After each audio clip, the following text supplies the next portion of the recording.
Welcome to COG call of games. जैसा कि हम सब जानते हैं कि जेरी कैडरेट वर्सेस लेवान सैगिनाशविली होने जा रहा है 14 दिसंबर को किंग ऑफ द टेबल 13 में, और दोनों ही आर्म रेसलर्स अपना बेस्ट देने वाले हैं इस मैच में। ख़ासकर जेरी कैडरेट तो इतना ज़्यादा डेडिकेटेड है क्योंकि जैसा कि आप जानते हैं कि वो एक कार सेल्समैन है और उन्होंने अपनी जॉब को भी फ़िलहाल छोड़ दिया है सिर्फ इस मैच पर फोकस करने के लिए, ताकि वो फुल टाइम ट्रेन कर पाएँ। और हाल ही फ़िलहाल में एक लेटेस्ट पॉडकास्ट में जिसमें लेवान और जेरी दोनों थे, इस पॉडकास्ट में दोनों बात कर रहे थे अपने आने वाले मैच के बारे में और क्या स्ट्रैटेजी यूज़ करने वाले हैं। इसी बीच जब एक क्वेश्चन में लेवान से जेरी पूछते हैं कि उन्होंने कहीं सुना था कि लेवान इस मैच में हुक यूज़ करने वाले हैं जेरी के अगेंस्ट, जिसके जवाब में लेवान भी एग्री करते हैं और कहते हैं कि हाँ, वो इस बार टॉप रोल नहीं यूज़ करने वाले हैं क्योंकि एक स्मार्ट ऑप्शन नहीं होगा टॉप रोल यूज़ करना जेरी के against. He said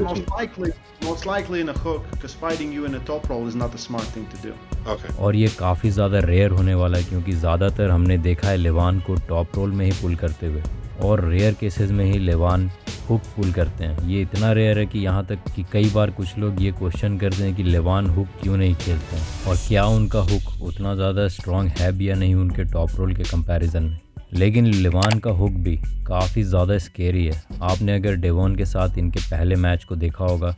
king of the table में, तो वहाँ लेवान one of the best hook players Devon के साथ हुक में चले गए थे और डेवॉन को होल्ड करके बिल्कुल हेल्पलेस फील करा रहे थे लेवान। तो इससे पता चल जाता है कि लेवान का हुक भी अलग लेवल पर है। इसके अलावा जेरी के अगेंस्ट इस टेक्निक को यूज़ करने का प्लान और भी काफ़ी ज़्यादा ही लॉजिकल है, क्योंकि अगर आप जज करेंगे जेरी के कुछ प्रीवियस मैचेस में उनकी परफॉर्मेंस को, तो वो कई बार हुक में जाने के बाद उतना अच्छा परफॉर्म नहीं कर पाते हैं, खासकर बड़े आर्म रेसलर्स के अगेंस्ट। अगर आप देखेंगे अर्मिस वाले मैच में भी तो जेरी हार गए थे अर्मिस में, और ख़ासकर शुरू के कुछ राउंड्स में हुक में जाने के बाद। और अगर अर्मिस यूज़ करते हैं हुक, जो कि खुद एक काफ़ी ज़्यादा टॉप रोल प्लेयर हैं और यहाँ तक कहते रहते हैं कि top role is for smart people, तो अर्मिस अगर हुक यूज़ करते हैं तो इसके पीछे काफ़ी ज़्यादा ही लॉजिक होगी। और उसके रिजल्ट्स भी हमें साफ दिखे, कितना इजीली अर्मिस ने हरा दिया था जेरी को। हालांकि उस टाइम जेरी की हेल्थ पूरी तरह से 100% नहीं थी, लेकिन फिर भी रिजल्ट्स जेरी के अगेंस्ट थे। और डेवॉन के साथ भी अगर आप WL में पुराने जेरी के मैचेस को देखेंगे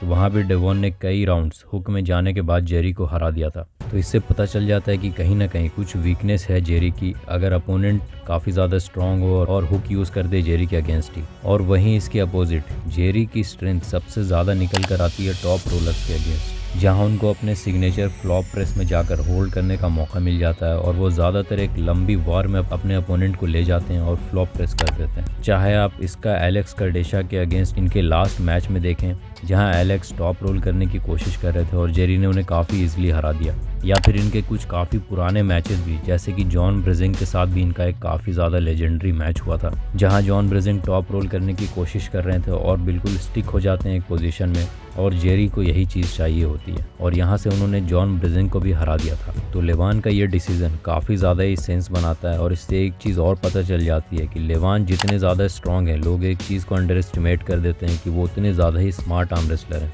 और इनका टेबल IQ भी काफ़ी ज़्यादा ही है और अपने अपोनेंट के हिसाब से ये काफ़ी ज़्यादा अपने स्टाइल को अडेप्ट करते हैं। आपने देखा होगा कि अर्मिस वाले मैच में लेवान शायद प्रेस लैग कर रहे थे, उस चीज़ को उन्होंने ओवरकम कर दिया अपने डेवॉन के साथ ईस्ट वर्सेस वेस्ट वाले मैच में, जहां लेवान को प्रेस करते हुए भी देखा गया। तो लेवान काफ़ी ज़्यादा स्मार्ट है और इन्होंने अपने अपोनेंट की वीकनेस को पहचान कर काफ़ी ज़्यादा ही लॉजिकल तरीके से उसका काउंटर अब तक तैयार कर लिया है, और वो इतने ज़्यादा कॉन्फिडेंट भी हैं कि इस चीज़ को उन्होंने ओपनली शेयर भी कर दिया अपने अपोनेंट के साथ। लेकिन फिर भी ये मैच काफ़ी ज़्यादा इंटरेस्टिंग होने वाला है क्योंकि जेरी बिल्कुल डू और डाई जैसे सिचुएशन बनाकर चल रहे हैं इस मैच में, और वो बिल्कुल 100% देने वाले हैं। और शायद वो हर बार जिस चीज़ को रिपीट करते हैं कि अगर वो कोई मिस्टेक नहीं करते हैं और चीज़ें बिल्कुल प्लान के अकॉर्डिंग जाती हैं, शायद वो पुल ऑफ कर दें उस चीज़ को जो आज तक नहीं हुई। अगर वो एक राउंड भी लेवान को पिन कर देते हैं तो हिस्ट्री तो बन ही जाएगी। तो आप लोगों का क्या ओपिनियन है इस मैच के बारे में, कितने ज़्यादा एक्साइटेड हैं, कमेंट्स में ज़रूर शेयर करें। और कौन है फेवरेट, क्या जेरी अनथिंकेबल कर सकते हैं और एक राउंड भी लेवान को हरा सकते हैं, कमेंट सेक्शन में ज़रूर बताएं। और ऐसी और इंटरेस्टिंग आर्म रेसलिंग स्टोरीज़ और अपडेट्स के लिए चैनल के साथ जुड़े रहें और सब्सक्राइब कर लें।